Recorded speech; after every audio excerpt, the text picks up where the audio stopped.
My title is How Israelis Became a Genocidal Society. It's not just a transformation, became a genocidal society. And I'm part of it, so I say it with a lot of pain. I'm an Israeli citizen. I lived there most of my life. I served in the army at the time. I have 2 kids there, 2 grandkids. And some more than 20 years ago, I detached myself from Zionism, understanding that the Jewish nation state in Palestine, this is the core of the problem, the core of the violence, ongoing violence since 76 years from now. And now it turned to a genocide in Gaza in our name, in the name of all the Jews in the world. And that's why we here in Belgium, a group of Jews, some of us also Israeli citizens, we formed recently a group that defined itself as an anti-Zionist alliance in Belgium.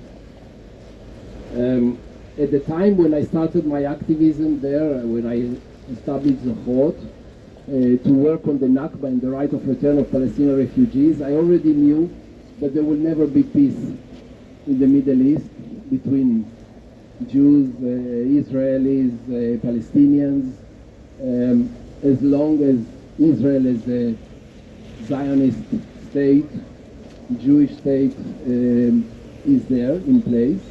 But at the time it was more a situation of we could at least discuss on the ground, and I think that's why our project of bringing the Nakba to the Israelis was quite a success.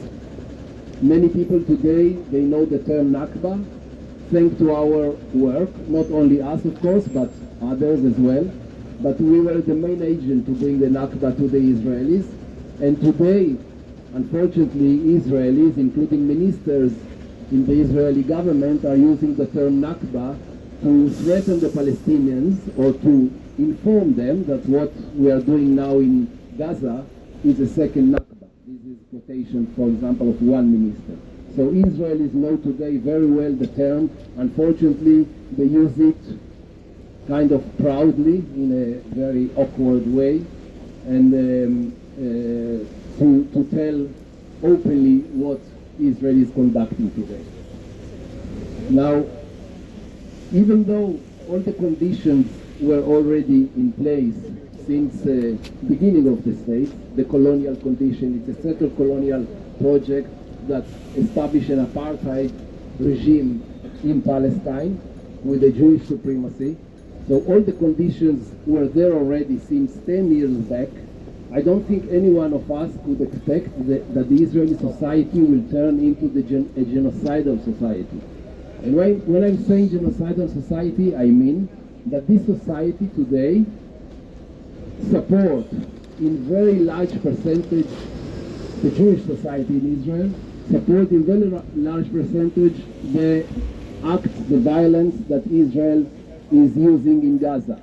A research done in Tel Aviv University, not elsewhere, in Tel Aviv University found that 95% of Israeli Jews think that Israel is using a proportional force in Gaza or not enough. Only 3% of the Israeli Jews think that Israel is exaggerating by using its force violence in Gaza. In Israel, the media is fully supportive to the military campaign.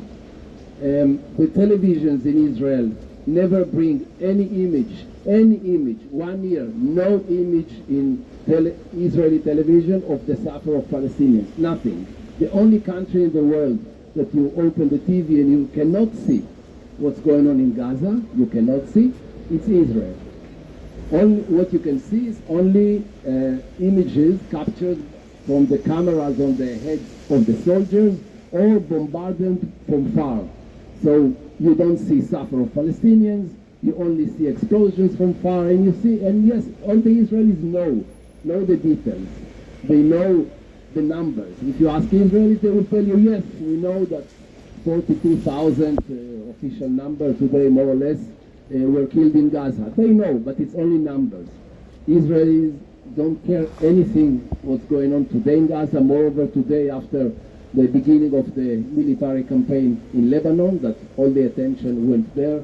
In Gaza, they don't even care about it. Moreover, it's really sad to see that the very big majority also don't care even about their Israeli-owned hostages. Today in Israel, I think almost only the families and their friends, close friends, still care about those hostages. In general, yes, in theory, they care about it, but to think to stop the attack, the genocide on Gaza in order to have those hostages back, there is no demonstrations, almost nothing. The government gets stronger, more parties join the government, so they have full support. When you hear some critique from the opposition, is critique why they don't do more, why they don't attack more in Lebanon, now in Iran, and so on and so forth. I want to go back to one important historical moment to explain how we arrived in this situation. Because even if the conditions were there is a big change that took place. I still remember the time of what we call in Israel the first Lebanon War in 1982. And I remember very well after the terrible massacre of Sabra and Shatila that I'm sure at least most of you know about it. Most important massacre at that time, done by Christians, Phalangas in Lebanon against Palestinians with the support, with the help of the Israeli military. And we were hundreds of thousands of Israeli Jews went out in the street to protest against massacre and for calling to Israeli investigation, full investigation to how this came about. Today, I think, if Israel would destroy, for example, the center of Beirut, the whole center of Beirut, thousands of houses, like they did in Gaza, I don't think it's unimaginable to think today such a scenario. I think there will be no protest in Israel, maybe 100 people, like there are now, yes. Some 100 people in Tel Aviv go out to protest. But these people are heroes and they risk not their life yet, I hope, but they are being arrested when they call it a genocide. And so things are really changed. Something basic has basically changed. And I think to understand this, we have to go back to the 1967 war, which in fact, when Israel expanded in 1967 4 times more of the territory that was Israel until that time, that was acknowledged by the international law, the borders, what we call the Green Line, the 1967 war, Israel expanded 4 times more, and right away after that, started the project of the settlement in the West Bank. Now, the settlement in the West Bank were initiated by a right-wing movement, religious nationalist called Gush Emunim, but in fact the project of the settlements was confirmed and supported by the government, which at the time was the government of what we call the left, the government of more liberal, you know, the camp of Yitzhak Rabin, Golda Meir, Shimon Peres, all these people that considered to be the leftists in Israel. And they were the ones who started and approved the settlement project. Now, the settlers today arrived in number more or less 700,000 settlers, Jewish settlers in the West Bank. And these people today, I'm sure you all know of the famous ministries today, maybe the most important in the government, named Ben Gvir and Smotrich, which are the far right part of this government, and very important part of it. This government was established almost 2 years ago, and it was a result of extremization, I would say, of the Israeli society, but also a political situation in which the left parties, what's called the left, the liberal parties, didn't unite enough to take enough power in the elections. So Netanyahu had a government, a very right-wing, fascist, nationalist and racist government, and he started immediately, opened all this campaign of changing the constitution in Israel, becoming a more and more fascist state, and after October 7 started the genocide. But I want to go back to that moment and say that, in fact, those ministers like Ben-Gvir and Smotrich, for them, the situation in the West Bank, situation of a military apartheid, very violent apartheid in the West Bank, in the occupied West Bank, was their kind of normal life. And while government, before Netanyahu's government, were talking about peace, these people didn't care at all about this. For them, the everyday life, the regular life, what they saw and they lived all the time, was a violent occupation and apartheid, and they now became the ministers, the main ministers in the government.